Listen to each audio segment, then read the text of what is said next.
migrant colony in Kulgam district, and how anger is only peaking with time as far as the latest incident of targeted killing of the Kashmiri Hindu in J&K is concerned. Now, of course, another protest that has been highlighted and details on your screens. This is a protest that is taking place in one of the colonies in Kulgam.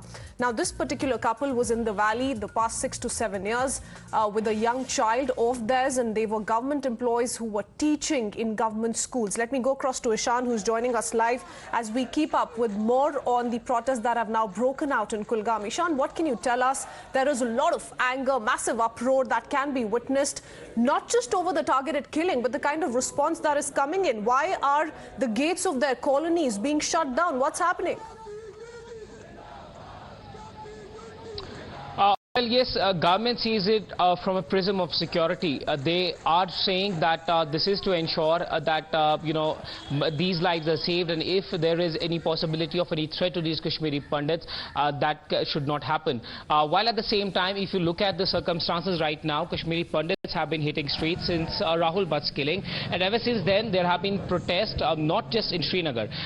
Remind you, it is happening in North Kashmir, it's also happening in South Kashmir. Spontaneous protests breaking out since that day when Rahul Bhatt was killed in this Kashmiri Pandit migrant colony. But today, interestingly, what police chose to do is that they did not allow them to protest. There was a park inside in Srinagar where, we have reported from earlier as well.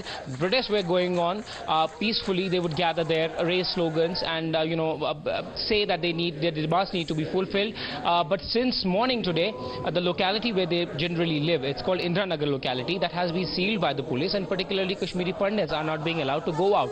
But remember, their children have been allowed to go to school. It's a situation where now this deadlock that was ongoing between Pandits and the government is only intensifying. Yes, and yesterday's that's latest not the killing. response that they were expecting after the kind of brutality that was meted out to them. But remember how after the targeted killing that took place in Kashmir, now the Hindus there are demanding justice. They're protesting against the state clampdown, confronting BJP's Ravindra Raina. In fact, they said, "Hum bachenge nahi," and they're now preparing to leave the valley.